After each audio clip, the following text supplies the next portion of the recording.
نحمده ونصلي ونسلم على رسولنا صلی اللہ علیہ وسلم وعلى آلہ واصحابہ اجمعین اما بعد۔ بھائیو، اللہ سبحانہ وتعالیٰ کا فرمان ہے وَذَكِّرْ فَإِنَّ الذِّكْرَى تَنفَعُ الْمُؤْمِنِينَ، مومنوں کو یاد دہانی کیجئے، یاد دہانی مومنوں کو نفع دیتی ہے۔ تذکیر، مومن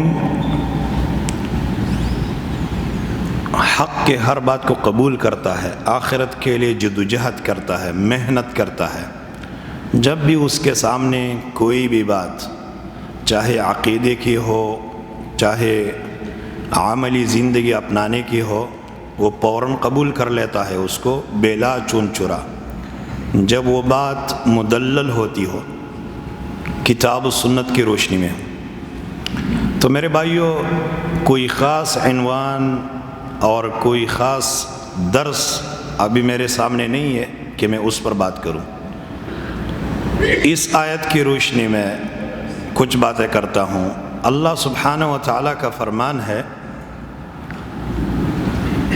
وَكُلَّ إِنسَانٍ أَلْزَمْنَاهُ طَائِرَهُ فِي عُنُقِهِ وَنُخْرِجُ لَهُ يَوْمَ الْقِيَامَةِ كِتَابًا يَلْقَاهُ مَنْشُورًا اقْرَأْ كِتَابَكَ كَفَى بِنَفْسِكَ الْيَوْمَ عَلَيْكَ حَسِيبًا۔ ہم نے ہر انسان کے گلے میں اس کا عمل نامہ لٹکایا ہے، اور قیامت کے دن اس عمل نامے کو ایک پھیلے ہوئی کتاب کی شکل میں اس کے سامنے رکھیں گے، اور ہم کہیں گے کہ اپنے عمل نامے کو خود پڑھ، تم کہاں جانے کے لائق ہو۔ ہم کہاں جانے کے لائق ہیں؟ ہماری زندگی ہمیں خود پتہ دیتی ہے۔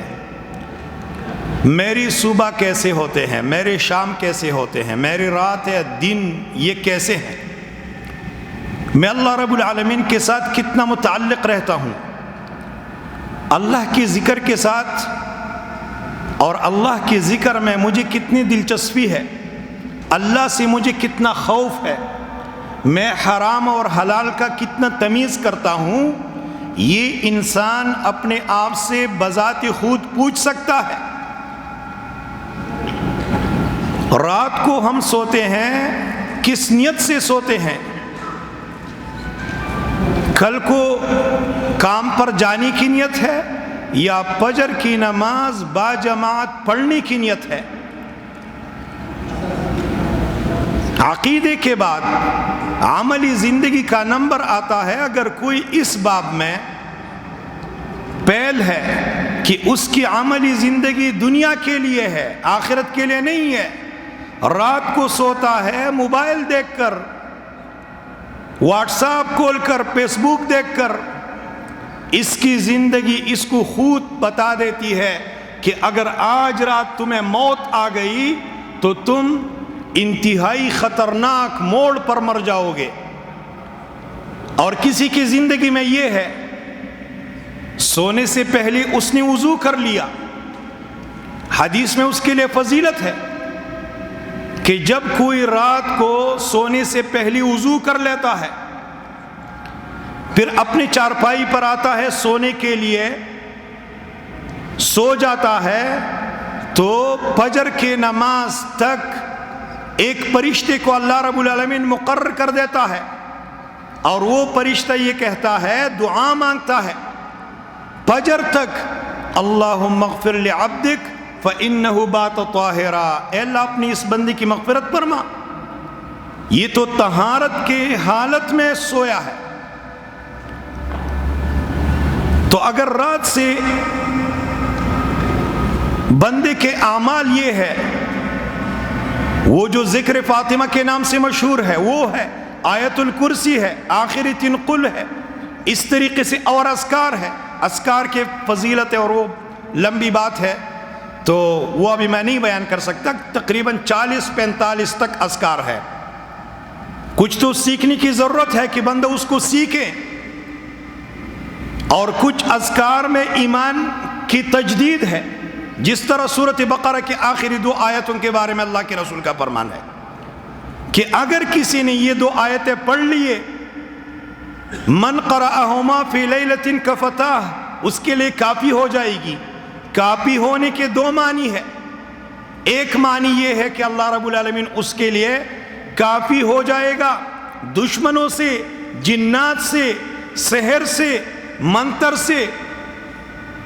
دوسری معنی یہ ہے کہ اگر رات کو یہ 2 آیتیں پڑھ لے تو ان 2 آیتوں میں ایمان کی تجدید ہے، وہ تجدید اس کے لیے کافی ہے۔ رات کو اگر تہجد نہ پڑھے، فجر کے نماز تک یہ کافی ہے۔ تو میرے بھائیوں، اگر کسی کی زندگی ایسی ہے اور فجر کے نماز کے لیے الارم لگا لیتا ہے اور جاگ جاتا ہے اور پھر جو ہے نا اس کے بعد ڈیوٹی پر جاتا ہے، یہ ظاہر بات ہے کہ اس نے راہ اپنا لیا ہے جنتیوں کا۔ جیسے موت آ جائے اللہ سبحانہ و تعالیٰ اس کا خاتمہ اچھا کر دے گا، برے خاتمے سے اللہ رب العالمین اس کو بچائے گا۔ ہر فجر کو ہماری حاضری لی جاتی ہے، اللہ رب العالمین حاضری لیتا ہے، ملائکہ سے رپورٹ اللہ رب العالمین کے یہاں پیش کیا جاتا ہے۔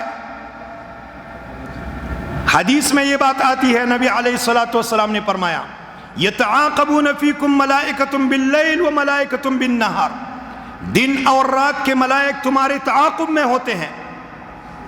ثم یعرج الذین باتوا فیکم، پھر وہ ملائک جنہوں نے تمہارے یہاں رات گزاری ہوتی ہے تو اللہ خوب جانتا ہے، وہو عالم بہم، اللہ فرد فرد کو جانتا ہے۔ افراد تو گنے چنے افراد ہیں، ان کا تو احصائیات ہوتے ہیں، مردم شماری ہوتی ہے، ابھی ہوئی کہ نہیں 2-3 مہینہ پہلے۔ اللہ فرد فرد کے سر کے بالوں کے عدد کو جانتا ہے، اللہ رب العالمین درختوں کے پتوں کے تعداد کو جانتا ہے، اللہ سبحانہ و تعالی آسمان سے برستے ہوئے قطرے اس کے تعداد کو جانتا ہے۔ لیکن اللہ پوچھتا ہے، کیف ترکتم عبادی، میرے بندوں کو کس حال میں چھوڑا؟ وہ کہتے ہیں، آتیناہم وہم یصلون وترکناہم وہم یصلون، کل ہم گئے تھے وہ عصر کے نماز میں تھے، ابھی ہم ان کو چھوڑ آئے فجر کے نماز میں تھے۔ یہ جو عادت ہے آپ لوگوں کی، یہ فجر کے نماز میں بھی ہو، یہ مطلوب ہے ہم سے، ہماری ایمان کا تقاضا یہ ہے۔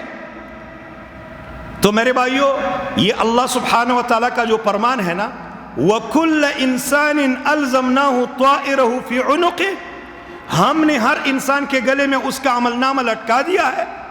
وَنُخْرِجُ لَهُ يَوْمَ الْقِيَامَةِ كِتَابًا يَلْقَاهُ مَنْشُورًا، قیامت کے دن اس کی زندگی اس کے سامنے ہم ایک پھیلے ہوئی کتاب کی شکل میں رکھیں گے اور کہیں گے، اقرأ کتابک، اپنے عمل نامے کو خود پڑھ، کفا بنفسک اليوم علیک حسیبا، کہاں جانے کے لائق ہو۔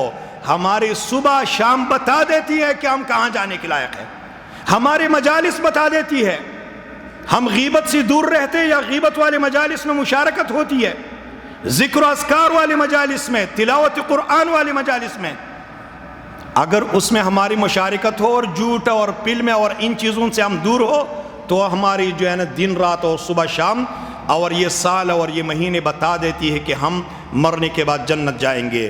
اور اس کے برعکس ہو تو ہر کوئی اپنے معاملے کو جانچ لے، پرکھے اور دیکھے، کہیں ایسی حالت میں موت نہ آ جائے کہ ہمیشہ کے لیے جو ہے نا خسران کا سامنا کرے اور جہنمی بن جائے۔